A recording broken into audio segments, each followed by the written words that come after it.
I'm standing outside my childhood home, staring at the warm golden light spilling from the dining room windows. Through the glass, I can see my entire family gathered around Mom's mahogany table, the one she always said would be mine someday. My brother Marcus is carving the turkey, my sister-in-law Jessica is laughing at something my cousin Riley said, and my parents are beaming like this is the most perfect Thanksgiving they've ever had. The only problem, nobody told me there was a dinner. My hands are shaking as I pull out my phone and scroll through our family group chat. The last message from Mom was 3 days ago.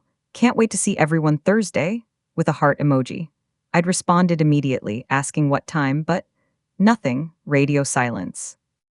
I watch my nephew Tommy, the kid I've been buying Christmas presents for since he was born, reach across the table for the mashed potatoes.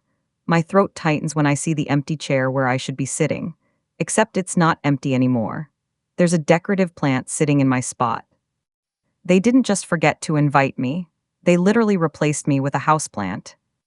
I've spent the last 2 hours driving here from my apartment, carrying the homemade cranberry sauce Mom specifically requested last week. The same cranberry sauce that's apparently not needed anymore. Comment below what you would do in this situation. Would you knock on the door or walk away? As I stand here in the cold, watching my family celebrate without me, I have no idea that this moment will change everything. Or that in exactly 6 months, they'll all be standing outside my lawyer's office, begging for answers I'm no longer willing to give. Let me back up and tell you how I got here, because this story doesn't start with a forgotten dinner invitation. It starts with a lifetime of being the family afterthought. My name is Elena Martinez, I'm 32, and I've been the odd one out in my family for as long as I can remember. Not because I'm dramatically different, but because I'm inconveniently independent. When my brother Marcus was struggling to get his real estate business off the ground 5 years ago, Mom and Dad didn't hesitate to give him a $50,000 loan that everyone knew would never be paid back. When my sister Carmen needed help with her wedding, they covered the entire reception, $23,000. When Jessica, Marcus's wife, wanted to be a stay-at-home mom, they bought her and Marcus a house so she wouldn't have to work. But when I graduated nursing school with honors and wanted to pursue my master's degree to become a nurse practitioner, Elena, we think you should focus on building your career first. Education loans build character. I built character, all right. I worked double shifts at the hospital, lived in a studio apartment with a broken air conditioner, and ate ramen for 2 years straight while my siblings enjoyed family-funded comfort. Don't get me wrong, I love my job. I work in the pediatric ICU at Children's Hospital, and there's nothing more important to me than taking care of sick kids and supporting their terrified parents. But watching your family pour money into everyone else's dreams while treating yours like a luxury request, that leaves a mark. The thing is, I stopped asking for help a long time ago. Not out of pride, exactly, but out of exhaustion. It's tiring to always be the one who has to prove she deserves the same consideration everyone else gets automatically. Instead, I became the reliable one, the one who shows up. When Dad had his heart surgery 2 years ago, who took vacation days to stay with him in the hospital. When Mom needed someone to help clean out Grandma's house after she passed. When Marcus and Jessica needed a babysitter for their romantic weekend getaway. Me, always me. And I did it gladly because that's what family does. At least, that's what I thought family did. My relationship with each of them is complicated. Dad and I used to be close when I was younger. He taught me how to change a tire and do my taxes, and he used to brag about his daughter, the nurse. But somewhere along the way, his pride shifted entirely to Marcus and his business success. Now our conversations are mostly him asking when I'm going to settle down and give him more grandchildren. Mom is loving but distracted. She's always been the type to manage everyone's emotions and keep peace in the family, which means the person who doesn't cause drama, me, gets the least attention. She shows love through food and fussing, but she fusses over the people who seem to need it most. Since I've always been self-sufficient, I rarely get fussed over. Marcus and I used to be best friends. We're only 2 years apart, and growing up, we were inseparable. But success changed him. He became condescending, always trying to give me financial advice or suggesting I think bigger with my career choices, as if taking care of dying children isn't big enough. His wife Jessica is, well, she's never worked a day in her life and has very strong opinions about people who choose to struggle. She once told me that if I dressed better and smiled more, I'd probably find a husband who could take care of me properly. This was while she was wearing a designer dress that cost more than my monthly rent.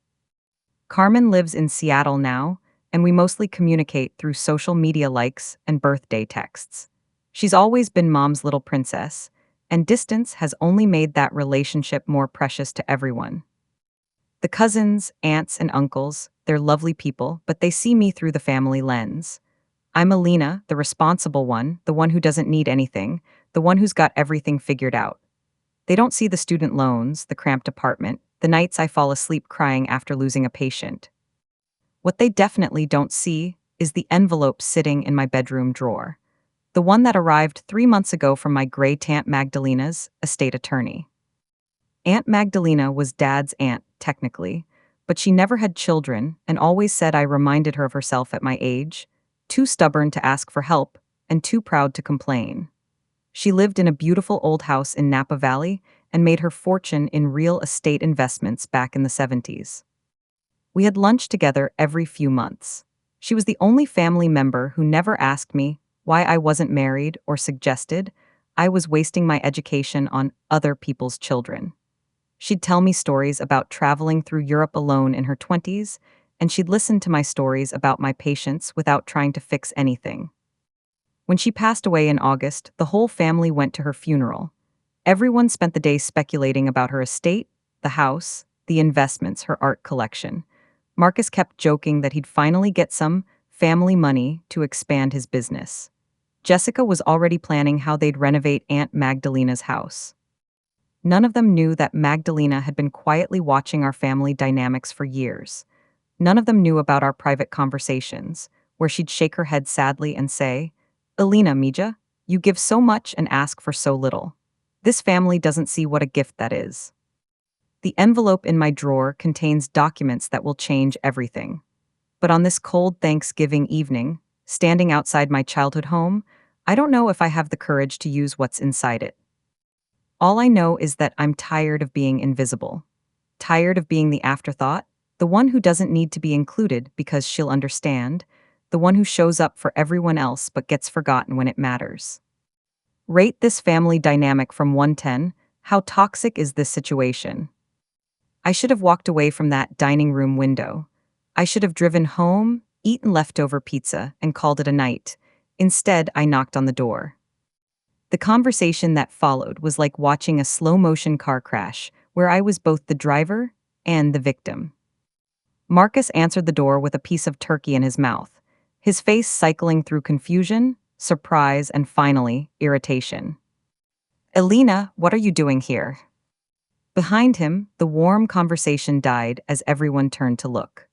Mom appeared at his shoulder, her expression shifting into that particular brand of guilty panic I'd seen my whole life whenever someone pointed out she'd forgotten something important. "Oh, honey," she said, pressing her hand to her chest. "Oh, Elena, I'm so sorry. We figured you probably had plans with friends or maybe you were working." "I texted asking what time dinner was," I said, holding up my phone, 3 days ago. I watched her eyes dart around like she was looking for an escape route. I know, I meant to respond, but then Jessica had that emergency with Tommy's school project, and Marcus needed help with his presentation, and... "It's fine," I interrupted, because this was already humiliating enough without listening to her list everything that was more important than responding to my text. But Jessica, bless her heart, couldn't leave it alone. "Elena, you have to understand," she said, walking over with that sympathetic head tilt she probably learned from watching therapy shows. "We've all been so stressed lately. Marcus is working on this huge development deal, and I've been managing Tommy's activities, and your parents have been helping us so much with everything."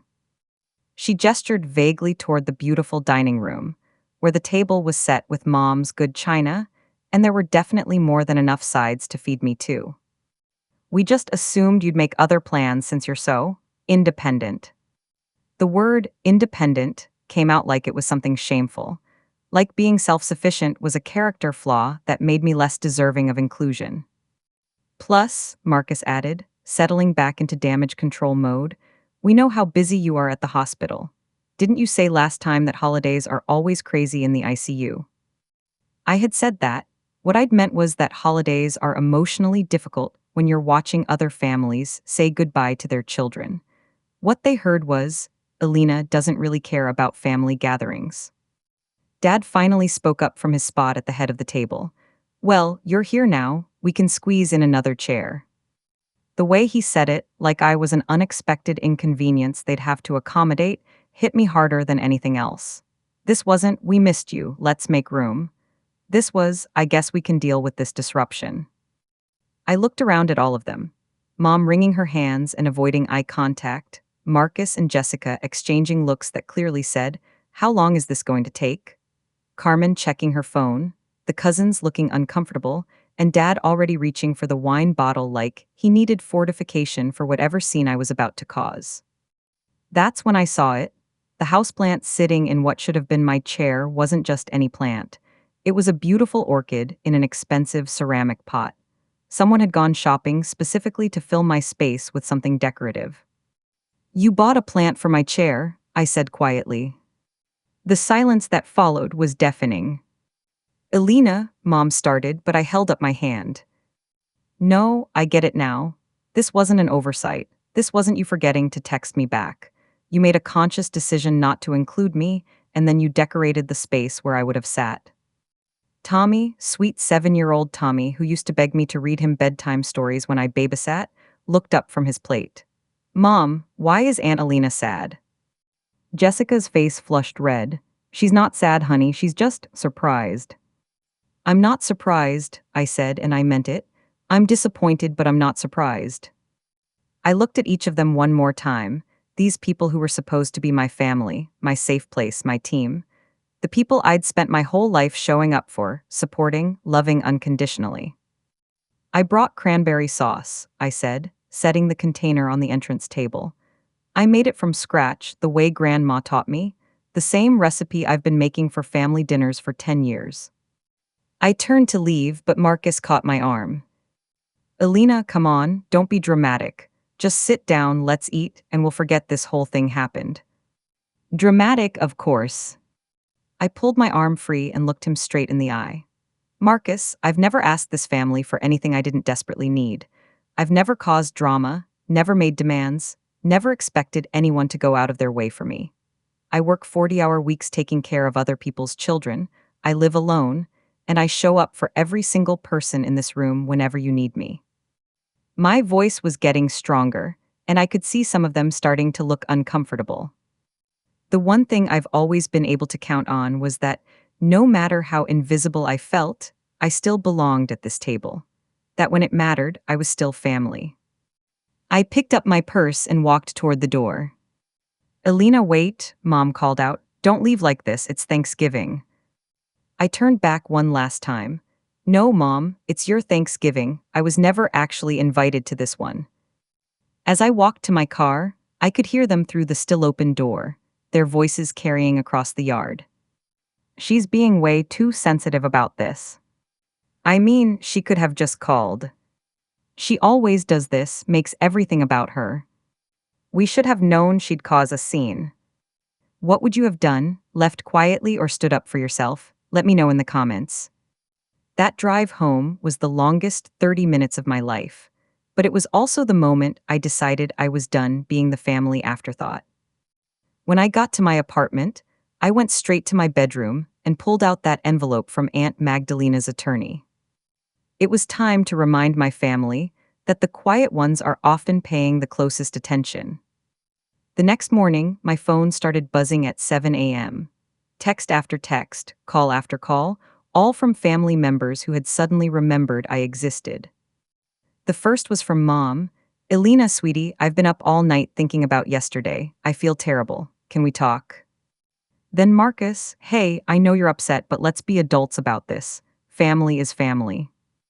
Even Carmen, who I hadn't heard from in 3 months, Mom told me what happened. Yikes, but you know they didn't mean anything by it, right? I let them all go to voicemail while I made coffee and read through the legal documents for the 100th time. Aunt Magdalena's will was very specific, and her final letter to me was even more so. Elena, my dear girl asterisk.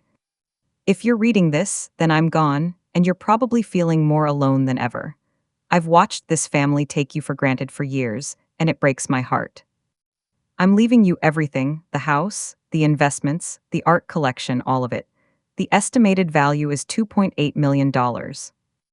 But there's a condition, and it's an important one. You cannot tell anyone about this inheritance for 6 months after my death. Use this time to see who your family really is when they think you have nothing to offer them. After 6 months, you'll have a choice to make. You can share this inheritance with people who truly deserve it, or you can keep it all for yourself. Either decision will tell you who you really are. I trust your judgment completely. All my love asterisk. Aunt Magdalena asterisk. P.S. There's also a separate fund for you to use during these 6 months. Consider it a test budget. See how people treat you when you can suddenly afford to be generous, or when you can afford to say no. The separate fund was $50,000, sitting in an account with my name on it, more money than I'd ever had access to in my life. I decided to see exactly who my family was when they thought I couldn't do anything for them. First, I called Mom back. "Oh, Elena, thank goodness," she said the moment she picked up. "I didn't sleep at all last night. I kept thinking about your face when you saw that orchid." "It was a beautiful orchid," I said calmly. "Very expensive looking." There was a pause. Jessica picked it out. She said it would brighten up the table arrangement. So this was planned. You all discussed not inviting me." Another pause, longer this time. "Honey, it wasn't like that. It was more. We were talking about keeping dinner small this year, just immediate family and—" "Mom, I am immediate family." "Of course you are, of course. It's just that with Marcus's business doing so well, and Jessica being so stressed with Tommy's school situation, and your dad's blood pressure acting up, we thought maybe a quieter holiday would be better for everyone." I let the silence stretch until she felt compelled to fill it. "And you know how you are at family gatherings, sweetie. You get so quiet, and you look tired, and we all worry that we're keeping you from resting after those long shifts at the hospital. So you decided to exclude me, for my own good." "Well, when you put it like that, it sounds terrible." "Because it is terrible, Mom." She sighed heavily. "What can I do to make this right? Do you want to come for dinner this weekend? I'll make your favorite pot roast." Here's where I decided to start my first test. Actually, I was thinking of taking a little vacation. Maybe go somewhere warm for a week or two. "Oh, that sounds lovely. You deserve it. Where were you thinking?" "Maybe Costa Rica. I've always wanted to see the cloud forests." "Costa Rica? How exotic. That must be expensive, though." And there it was, the automatic assumption that I couldn't afford anything nice. "I've been saving up," I said, which was technically true now. "Well, good for you. I'm so glad you're treating yourself for once." But then came the real test. "Mom, would you want to come with me?" Dead silence. "Oh, Elena, that's so sweet of you to ask, but I couldn't possibly. I mean, with Dad's appointments and Marcus needing help with Tommy while Jessica visits her sister, and the holidays coming up." "It's okay," I said, "I understand." But I didn't, really. Because when Jessica wanted to take Marcus to Mexico for their anniversary last year, Mom had happily watched Tommy for a week. When Carmen wanted to bring Mom to Seattle for her birthday, Dad had managed his appointments just fine. "Maybe next time," Mom added hopefully. "Sure, maybe next time." Next, I called Marcus. "Elena, thank God, look about yesterday." "It's fine, Marcus, I'm over it." "Are you really?" Because Jessica feels terrible. She was just trying to help Mom manage the stress of hosting, and— "Like I said, it's fine. Actually, I'm calling because I wanted to ask you something." "Anything, what do you need?" This was interesting. Yesterday I was being dramatic, but today I was family again. "You know how you're always telling me I should think bigger with my investments?" "Yeah, of course. The stock market, real estate, building wealth for the future." "Well, I've come into a little money recently, and I was wondering if you'd want to go in on an investment opportunity with me. Something we could do as siblings. I could practically hear him sit up straighter.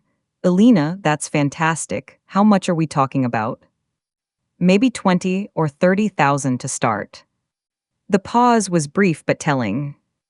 Wow, okay, that's great that you have that kind of money available. What kind of opportunity were you thinking? I made up some vague story about a friend who was starting a medical equipment company and looking for investors. That sounds really promising, Marcus said. Send me the details and I'll take a look. This is exactly what I've been telling you about building wealth, making your money work for you. So, you'd want to invest with me? Well, I'd need to see the prospectus first, run it by my financial advisor, make sure it's a good fit for my portfolio. Of course, but if it checked out, you'd be in. Elena, I'd love to help you get started with investing. This is such a smart move. Help me get started, like he'd be doing me a favor by taking my money and my opportunity. What if it was the other way around? I asked casually. What if I had the money and you had the opportunity? What do you mean? I mean, what if you found this great investment but you needed a partner with capital? Would you ask me?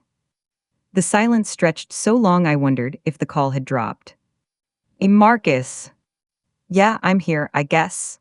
I mean, Elena, you know I love you, but your financial situation has always been pretty tight. I wouldn't want to put you in a position where you might lose money you couldn't afford to lose. But you'd be fine with me losing money I can't afford to lose. That's not what I meant. I just meant that your risk tolerance is probably different than mine. Because you have family money to fall back on and I don't. Another long pause. Elena, where is this coming from? Yesterday you were upset about dinner. Now you're talking about investments and risk tolerance. I'm just trying to understand something. Understand what? Whether you see me as your sister or as someone you need to manage. He laughed uncomfortably. Elena, you're being weird. Of course you're my sister. That's exactly why I want to help you make smart financial decisions. I hung up feeling like I'd learned something important, but not something good. The rest of the week brought a parade of family members suddenly reaching out. Carmen called to check in and spent 20 minutes complaining about her job before asking if I could send her Tommy's Christmas list because she'd lost it. Dad texted asking if I could pick up his prescription on my way home from work, like he had every month for the past year. But the most revealing conversation came from Jessica. She called on Saturday morning, voice thick with what sounded like genuine emotion. Elena, I need to apologize, really apologize. I'm okay. I've been thinking about what happened at Thanksgiving and I realized something. I've never actually got to know you, like really know you. This was surprisingly honest. We've been family for 5 years, Jessica continued, but I don't think I've ever asked you about your life, your goals, what makes you happy. I just sort of assumed things about you. What kinds of things? That you preferred being alone, that you didn't really want to be included in family stuff because you seemed so self-sufficient, that you looked down on me for not working. I waited for her to continue. But watching your face when you saw that orchid, Elena, I've never seen anyone look so hurt, and I realized that maybe I was wrong about all of it. This was more self-awareness than I'd ever heard from Jessica. I'd like to start over, she said. Maybe we could have lunch sometime, just the two of us. I'd really like to get to know my sister-in-law. For a moment, I felt hopeful. This felt genuine. I'd like that, I said. Great, when are you free? We made plans for the following Thursday. I suggested a nice restaurant downtown, somewhere we could really talk. Oh, Jessica said. Actually, could we do somewhere less expensive? Money's been really tight lately with Marcus's business expansion. I almost laughed. Money was tight for the people who lived in the house my parents bought them. Sure, where did you have in mind? Maybe that little cafe near your apartment? The one with the good sandwiches. The cafe she was talking about was definitely cheaper, but it was also loud, cramped, and not exactly conducive to deep conversation. Still, I agreed. Thursday arrived, and so did Jessica, 45 minutes late. I'm so sorry, she said, rushing in with shopping bags from 3 different stores. I got caught up at the mall. Tommy needed new shoes, and there were these sales I couldn't pass up. She'd been too broke for a nice restaurant, but not too broke for a shopping spree. It's fine, I said. I ordered you the turkey club. Perfect, you know me so well already. Actually, I just guessed, but okay. The conversation started promisingly. Jessica asked about my job, seemed genuinely interested in what pediatric ICU nursing involved, even asked thoughtful questions about how I handled the emotional difficulty. I don't know how you do it, she said. Being around sick children all day, watching families go through the worst moments of their lives, it must take such strength. It does, I agreed, but it's also the most meaningful work I've ever done. I really admire that. I've never had a job that felt meaningful like that. What would you want to do if you went back to work? Her face lit up. Actually, I've been thinking about that a lot lately. I'd love to do something in interior design. I have such a good eye for it, and I love making spaces beautiful. She gestured around the cafe. Like, look at this place. With the right paint colors and maybe some better lighting, this could be so much cuter. Have you thought about taking some classes? Getting certified? Oh, I'd love to, but it's so expensive. And with Tommy's activities and Marcus working so much, I just don't have the time to commit to a full program. I saw my opening. What if someone could help with the cost? Jessica's eyes widened. What do you mean? I mean, what if I offered to pay for your classes, as a way of investing in family? The change in her demeanor was immediate and obvious. She sat up straighter, leaned forward, started speaking faster. Elena, would you really do that? Oh my God, that would be amazing. There's this program at the community college. It's only about $3,000, and I know I'd be so good at it. $3,000 is a lot of money, I said carefully. Not for something like this. This could be the start of a whole new career for me, and once I'm established, I could totally pay you back. How long do you think that would take? She waved her hand dismissively. Oh, probably just a couple of years, maybe 3 at the most. Interior design is such a growing field. I nodded thoughtfully. What does Marcus think about this plan? He's totally supportive. He thinks I have a real talent for it. Supportive enough to help pay for the classes. Jessica's expression shifted slightly. Well, like I said, money's been tight with the business expansion. He's putting every dollar back into growing the company. But he'd be okay with me paying for it. Are you kidding? He'd be thrilled. He's always saying how the family should support each other more. The family should support each other more. From the woman who'd helped orchestrate my exclusion from Thanksgiving dinner. Can I think about it? I asked. Of course, but don't think too long. The next session starts in January, and if I miss that one, I'd have to wait until fall. As we finished lunch, Jessica spent another 30 minutes showing me pictures on her phone of rooms she'd redesigned, which seemed to mostly involve buying new throw pillows and rearranging furniture. You have such a good eye, I said. Right, Marcus always says I should have been a professional decorator from the beginning. Why didn't you? She looked at me like I'd asked why she didn't become an astronaut. Well, I mean, I got married right out of college, and then we had Tommy, and Marcus needed me to focus on the family. Marcus needed her to focus on the family. The same Marcus who'd had no trouble letting his parents pay for their house so Jessica could be a stay-at-home mom. As we parted ways, Jessica hugged me tightly. Thank you so much for today. I feel like we're finally becoming real sisters. I watched her load her shopping bags into the luxury SUV my parents had helped them buy and drive away to the house my parents had helped them purchase, to think about the classes she wanted me to help her afford. What's your take? Is Jessica genuinely trying to connect, or is she just being strategic? Let me know in the comments. That evening, I made a decision. I called my parents and invited them to dinner at my apartment. Oh, sweetie, that's so nice of you to offer, Mom said, but your place is so small for entertaining. Why don't you just come here instead? I'd really like to cook for you both. I never get to do that. Elena, you work such long hours. The last thing you need is to be cooking and cleaning for guests. Let me just make something here and you can come over.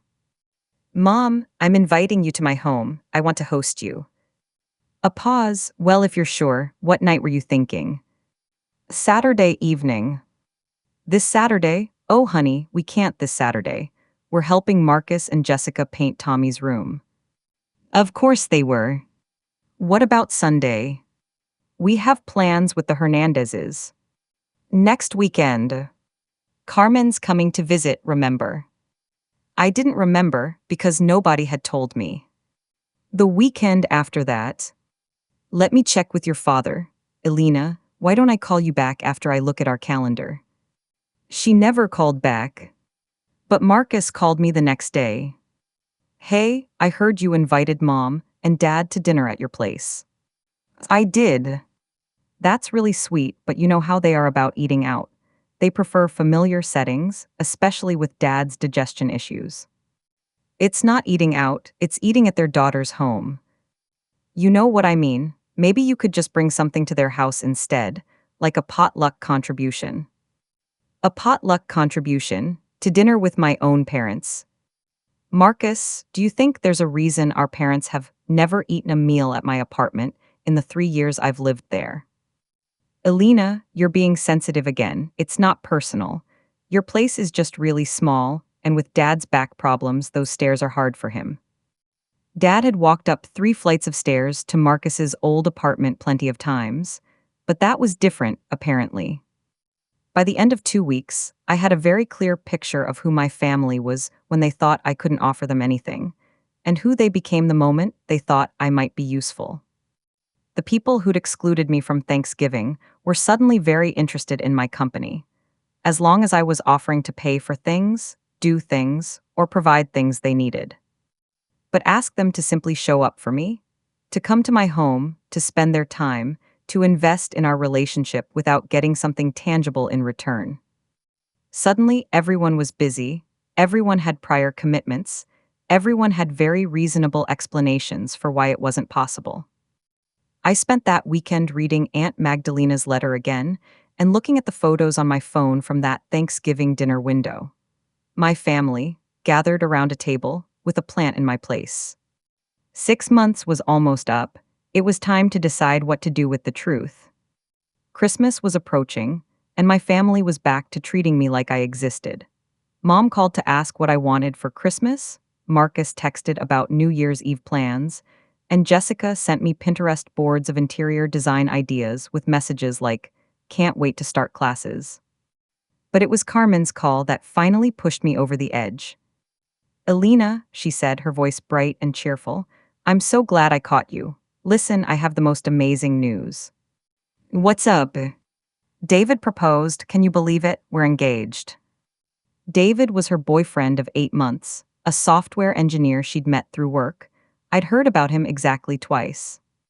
"Congratulations," I said. "That's wonderful." "Thank you. I'm so excited. And I'm calling because I want you to be in my wedding party." This was a surprise. Carmen and I hadn't had a real conversation in over a year. "I'm honored," I said carefully. "When's the wedding?" "Next October. We want a fall wedding in Napa Valley. You know how gorgeous it is up there this time of year." Napa Valley, where Aunt Magdalena's house was, where I now owned a house. "That sounds beautiful." "I know, right? There's this amazing vineyard venue I found online. The only problem is that it's pretty expensive, like, more expensive than I thought wedding venues would be." I waited. "So I was wondering, and Mom said I should ask you, if maybe you could help with some of the costs. I know you're doing well with your career now, and you don't have a family to support or anything." I don't have a family to support. As if the family I'd been supporting my entire adult life didn't count. "How much help were you thinking?" "Well, the venue is $12,000, and then there's catering, flowers, photography. I was thinking maybe if you could cover the venue cost, that would be such an incredible wedding gift. Much better than something from a registry, you know." $12,000. Carmen wanted me to spend $12,000 on her wedding venue. "Carmen, that's a lot of money." "I know, but Elena, you've never had a wedding. You've never needed help with anything like this. This is my one big day, and I just want it to be perfect.